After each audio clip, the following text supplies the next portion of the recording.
দূর দূর, হঠাৎ করে কেন যে এত চুল ঝরছে বুঝতেই পারছি না। কতদিন হয়ে গেল চুল ওঠা আর থামছেই না। না, এমন হতে থাকলে তো মাথায় টাক পড়ে যাবে। না না না, আজ রাজবৈদ্যের কাছে পরামর্শ নিতে হবে।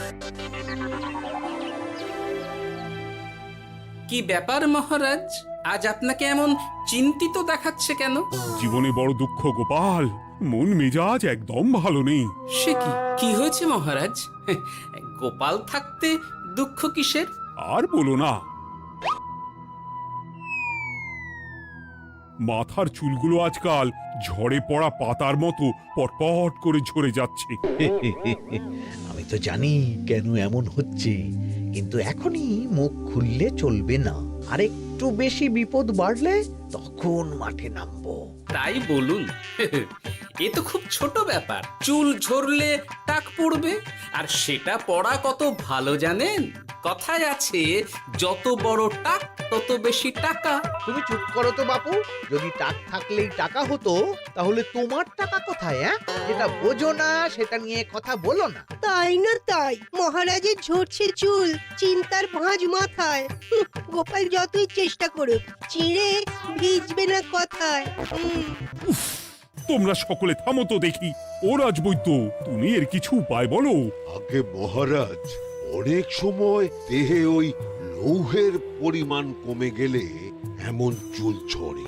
আপনি বরং পালং শাক, ওই কিশমিশ, কলা ও আরো কিছু ফল আমি বলে দিচ্ছি, সেগুলো বেশি করে খান। আচ্ছা আচ্ছা আচ্ছা, তবে তাই করে দেখি।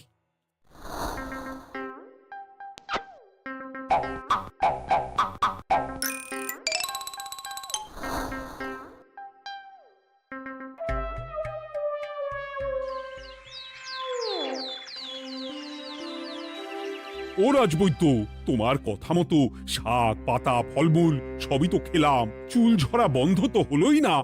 তো জানতামই এমন হবে। কিন্তু মহারাজ, এমনটা তো হওয়ার কথা নয়। কিন্তু হচ্ছে তো। আরে আমার সাধে চুল, কোথায় চলে গেলি সব? এর জন্য তুমি দায়ী। তুমি এর জন্য শাস্তি পাবে বৈদ্য। আমাকে আমাকে ক্ষমা করে দিন মহারাজ, এমনটা হবে এ তো আমি ভাবতেই পারিনি। কিছু মনে করবেন না মহারাজ, ছোট মুখে বড় কথা বলছি, কিন্তু সত্যি এখানে রাজবৈদ্যর কোনো দোষ নেই। ওকে শাস্তি দেওয়াটা ঠিক হবে না মহারাজ। দেখেছেন মহারাজ, গোপালের সাহসটা দেখেছেন? আপনার মুখের উপর কথা বলছে। তা বলি, তুমি যখন এতই বোঝো, তাহলে নিজেই একটা আস্ত লোহা খেয়ে দেখো না, তোমার মাথায় চুল গজাচ্ছে কিনা। ঠিকই আছে, এসব মূর্খের মতো কথা কেবল আপনার থেকেই আশা করা যায় মন্ত্রী মশাই। মহারাজ, আপনি বিচক্ষণ মানুষ, আমার শুধু অনুরোধ, আরেকবার ভেবে দেখবেন। ঠিক আছে, রাজবৈদ্যকে আমি শাস্তি দেব না, কিন্তু সকলের জন্য আমার একটা ঘোষণা আছে। কি ঘোষণা? আমার এই কঠিন সমস্যা যে দূর করে দিতে পারবে, তাকে আমি বিশেষ পুরস্কারে ভূষিত করব। এই তো পেয়েছি, এই সুযোগ কোনোভাবেই হাতছাড়া করা চলবে না। এবারের সমস্যাটা সত্যি বেশ কঠিন। কি করলে যে মহারাজের চুল পড়া বন্ধ হবে সেই উপায় মাথাতেই আসছে না। হঠাৎ করে কেন যে এমন হলো কে জানে।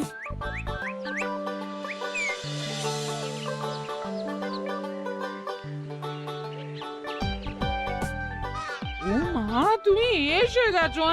একটু বসো, আমি তেলটা মেখেই হাত ধুয়ে খাবারটা বাড়ছি। হ্যাঁ, সে ঠিক আছে, কিন্তু তুমি কিসের তেল মাখছো এটা? কি আবার মাথার চুলের তেল? এখানেও চুল, ওদিকে মহারাজেরও চুল ঝরে পড়া নিয়ে আমরা সবাই হিমশিম খাচ্ছি গিন্নি। আরে, মহারাজের অত সুন্দর কালো চুলগুলো ঝরে যাচ্ছে, এ তো ভারী দুঃখের কথা। সে আর বলতে, ওই জন্যেই তো আমি বাবা মাথায় এই জড়িবুটি তেল মাখি। এতে চুলের গোড়া শক্ত করে, চুলকে ভালো রাখে, নতুন চুল গজায় সব। হ্যাঁ। কি কি বললে? নতুন চুলও গজায়? সত্যি? হ্যাঁ। বাহ, তাহলে আর চিন্তা কি। আমাকে এই তেলটা একটু দিতে পারবে গিন্নি? মহারাজকে দিয়ে আসি।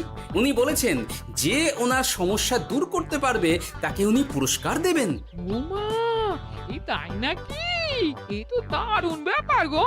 নাও নাও নাও, তেলখানা নিয়ে মহারাজকে কাল দিয়ে এসো তাহলে। আর জানিয়ে দিও, দিনে 2 বার কিন্তু তেল মাখতেই হবে। হ্যাঁ, আচ্ছা ঠিক আছে।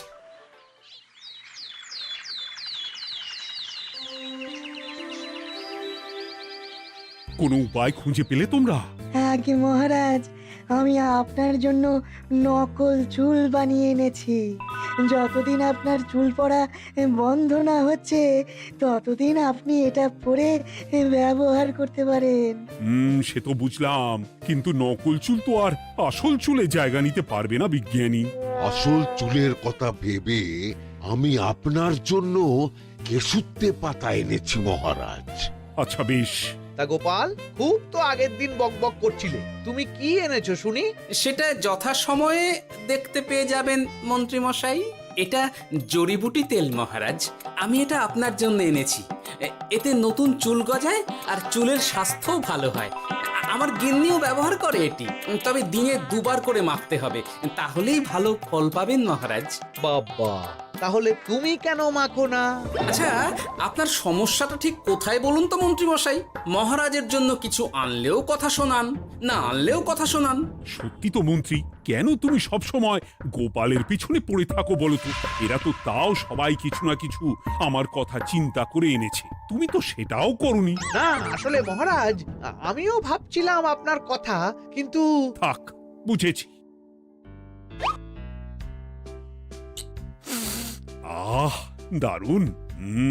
তেলের গন্ধটাও খুব সুন্দর। গোপাল, তোমায় অনেক ধন্যবাদ। আশা করছি ব্যবহার করলে খুব ভালো ফল দেবে। একদম দেবেই মহারাজ। দূর বাবা, ভেবেছিলাম এক হলো আর এক। কোথা দিয়ে যে গোপালটা মাঝখান দিয়ে এসে নাক গলিয়ে ঢুকে পড়ে, খুব শক্ত পুরস্কার নেওয়ার। দেখাচ্ছি মজা।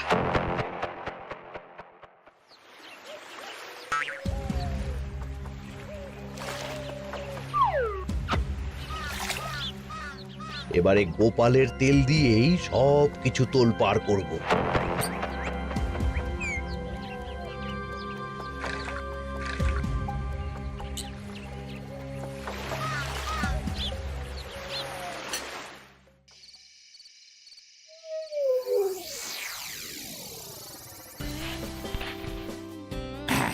ব্যাস, হয়ে গেল 2 বার মাখা। গোপাল বলেছিল এতেই ভালো ফল পাবো, কিন্তু এখন মাখার পর মাথাটা কেমন জ্বালা জ্বালা করছে মনে হচ্ছে। হয়তো নতুন চুল গজাবে বলে এমন হচ্ছে। কাল সকালে বোঝা যাবে। এতক্ষণে বোধহয় ছোট ছোট চুল গজিয়েই গেছে। কি এটা চুল গজানোর তেল ছিল নাকি পড়ে যাওয়ার? হে ভগবান, যেটুকু বাকি ছিল সেটাও ঝরে পড়ে টাক পড়েই গেল। হ্যাঁ, গোপালই হলো যত নষ্টের গোড়া। আজ আসুক সভায়।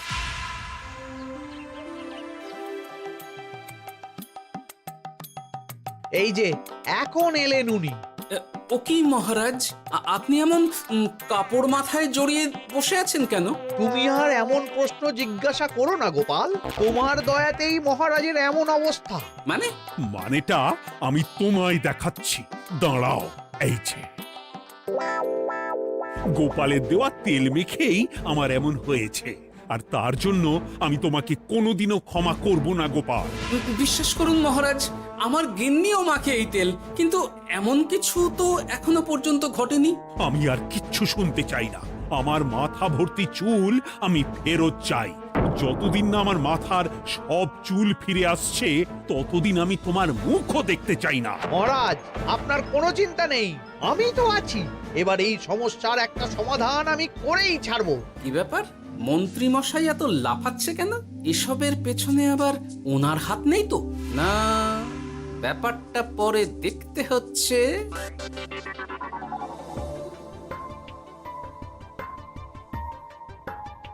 আমি বলি কি মহারাজ, এই সময়টা বরং আপনি নকল চুলটা মানে পরচুলা ব্যবহার করুন। হ্যাঁ, অগত্যা, কিছু তো একটা গন্ডগোল আছেই। গিন্নিও তো রোজ মাথায় তেল মাখে, কই এমন তো হয় না। মন্ত্রী যদি কিছু করেও থাকে তাহলেও হাতে নাতে ধরবো কিভাবে? ও কি গো গোপাল দাদু, এখন এই সময় তুমি রাজসভা ছেড়ে এখানে? তোদের দাদু আর রাজসভায় যাবে না রে? কি বলছো গো? কেন? আর কেন, বিনা দোষে এমন শাস্তি। তোমায় শাস্তি দিয়েছে? তুমি শুধু বলো কে তোমার সাথে কি করেছে, বাকিটা আমরা বুঝে নিচ্ছি। আচ্ছা বলছি, কৃষ্ণনগরের মন্ত্রী মশাইয়ের বাড়িটা কোন দিকে একটু বলতে পারবেন? কৃষ্ণনগরে নতুন নাকি? আগে তো আপনাকে কখনো দেখেছি বলে মনে পড়ছে না। হ্যাঁ, আমি এখানে থাকি না, আমি এখানে আমার কাজে এসেছি, তাই মন্ত্রী মশাইয়ের বাড়ির ঠিকানাটা যদি একটু বলে দেন।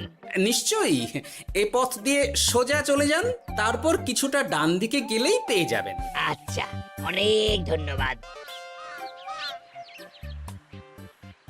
ভিন গাঁয়ের লোক মন্ত্রী মশাইয়ের বাড়িতে, ব্যাপারটা বেশ সন্দেহজনক লাগছে।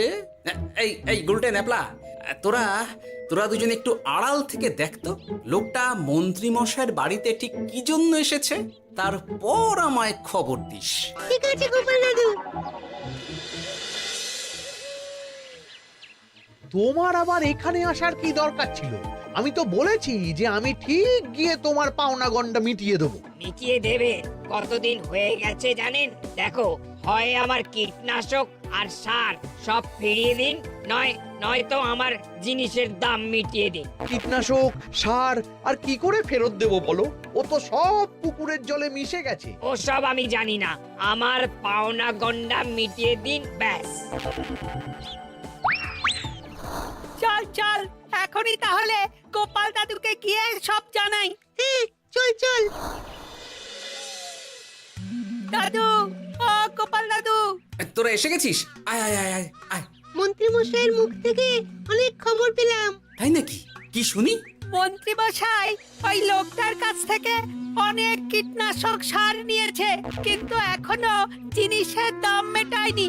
হ্যাঁ, ওই জন্যই তো মন্ত্রী মশাইয়ের উপর লোকটা খুব রেগেছিল, হুমকিও দিয়েছে 1 সপ্তাহের মধ্যে জিনিসের দাম সব মিটিয়ে দিতে হবে। তাই নাকি? কিন্তু কীটনাশক সার নিয়ে মন্ত্রী মশাই কি করবে? সেটা তো বলতে পারবো না দাদু। তবে হ্যাঁ, মন্ত্রী মশাই ওই লোকটাকে বলছিল যে ওই সব কীটনাশক সার পুকুরের জলে মিশে গেছে। কি বললি? পুকুরের জলে? আচ্ছা, এবার দুয়ে দুয়ে 4 করা গেল। অনেক ধন্যবাদ রে তোদের। বল বল, তোরা কি খাবি? কিচ্ছু লাগবে না গোপাল দাদু, তবে ভোলা বয়ের আর মিষ্টি খাওয়ালে। আচ্ছা আচ্ছা। কি করে যে মহারাজকে আসল ব্যাপারটা বোঝাই, কিছু তো একটা উপায় বের করতেই হবে। তা বলি বাবা, রাজসভায় যেতে হবে না বলে কি সারাদিন এইভাবেই শয়নে শয়নে দিন কাটাবেন বাবা? হ্যাঁ, উপায় পেয়ে গেছি। বুঝলে গিন্নি, আমাকে একটা জায়গায় যেতে হবে, বুঝলে? তারপর ওখানে যদি কাজ হয় তাহলে আগামীকাল রাজসভায় আমি যাব। কিন্তু তুমি যে বলেছিলে তোমার এখন ছুটি। হ্যাঁ, কি আর করি বলো, গুরুত্বপূর্ণ একটা কাজ, তাই যেতেই হবে। আচ্ছা যাও।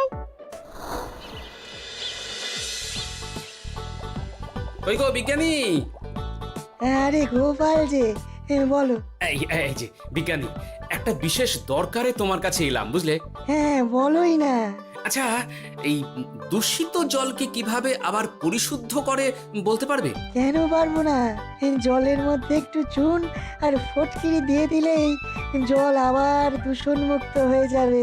তবে ওগুলো দেওয়ার পর কিছুদিন সেই জলকে ব্যবহার করা বন্ধ রাখতে হয়। হ্যাঁ। আচ্ছা আচ্ছা, অনেক ধন্যবাদ, আসি তাহলে। হ্যাঁ,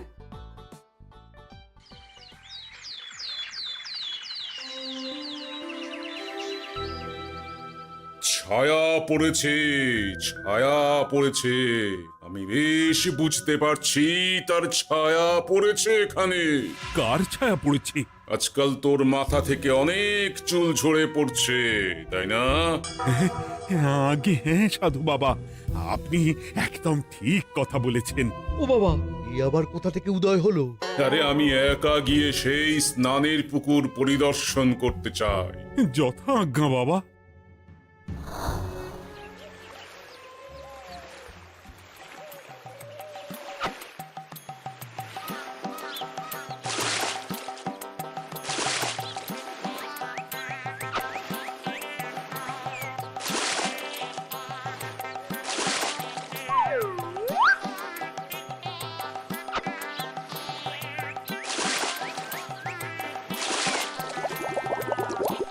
যাক বাবা, মোটামুটি সপ্তাহখানেক এভাবে থাকলেই পুকুরের জল আবার আগের মতো পরিষ্কার হয়ে যাবে।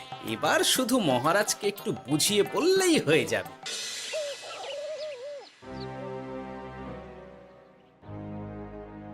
কি বুঝলেন সাধু বাবা? আমার অনুমানটাই ঠিক ছিল। পুকুরের জলে কালো ছায়া পড়েছে, কুদৃষ্টি পড়েছে, তাই এমন হচ্ছে। সে কি? কি কালো ছায়া? যত সব বাজে কথা। জল দূষণ করলাম আমি, আর দোষ পড়ছে কালো ছায়ার উপর। তাহলে এখন কি হবে?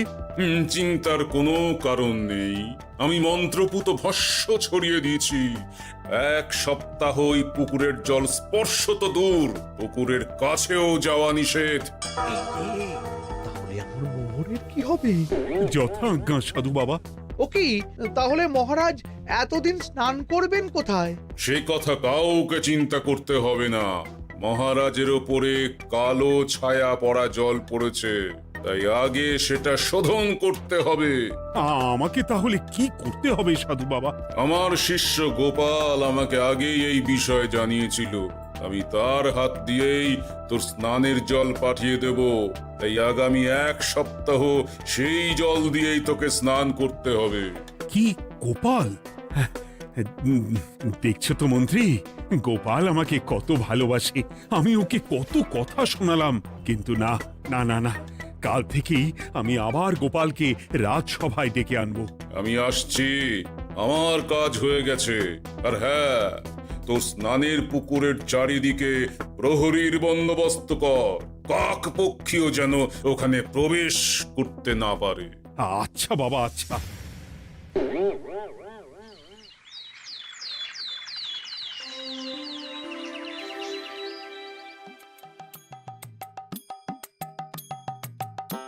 গোপাল, তোমাকে আবার এখানে দেখতে পেয়ে আমার খুব ভালো লাগছে। তোমার গুরুদেব গতকাল এসেছিলেন, কিছু মনে করো না।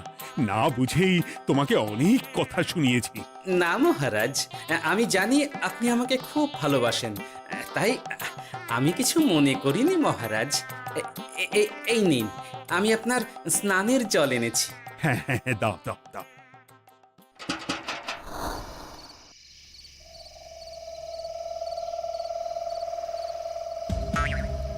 ও বাবা, পুকুরের কাছে যে গিয়ে দেখবো সে উপায় নেই। চারপাশে প্রহরীতে ভর্তি, তাহলে কি সত্যি সত্যি কালো ছায়া পড়েছে? ভালোই হলো, পাওনাদারকে বলে দেবো কীটনাশকটা জালি ছিল। হি হি।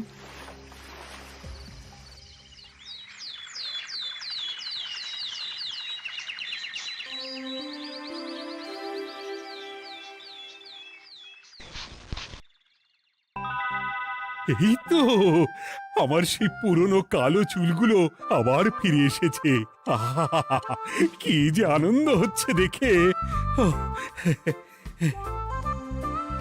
আজ 1 সপ্তাহ সম্পূর্ণ হলো। গোপালের জন্য আমার স্নানের পুকুর থেকে কালো ছায়া দূর হয়েছে। আমাকে এই সমস্যা থেকে দূর করার জন্য আমি গোপালকে 100টি মোহর উপহার দিতে চাই। ধন্যবাদ মহারাজ। দূর, আমার আর ভালো লাগে না। সব সময় গোপালই মোহর পায়, এটা তো আমার পাওয়ার কথা ছিল। এদিকে আজকে পাওনাদারও আসবে।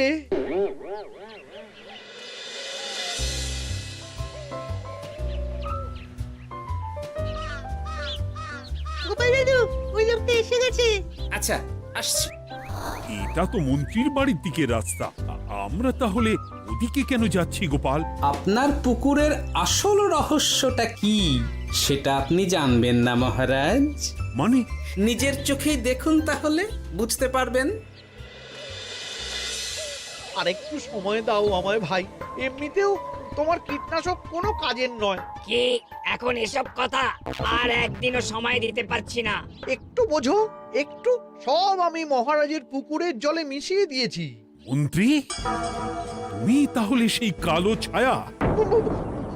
মহারাজ, আপনার পর্দা ফাঁস হয়ে গেছে মন্ত্রী মশাই। তুমি তাহলে সবটা জানতে? একদম প্রথম থেকে। রে, খুব জোর ফেঁসেছি। এদিকে পাওনাদার, ওদিকে মহারাজ, এখান থেকে কেটে পড়তে হবে। গন্ডগোল করে আবার পালানো হচ্ছে তবে রে। বলো, কেন করেছিলে? মহারাজ, আমি ভেবেছিলাম আপনার সব চুল উঠে গেলে আমি আপনার কাছ থেকে চুল গজানোর ওষুধ দেওয়ার নামে অনেক টাকা লুটবো। কিন্তু সেই ভাবনা ভাবনাই থেকে গেল, সেগুড়ে যে বালি হয়ে গেল।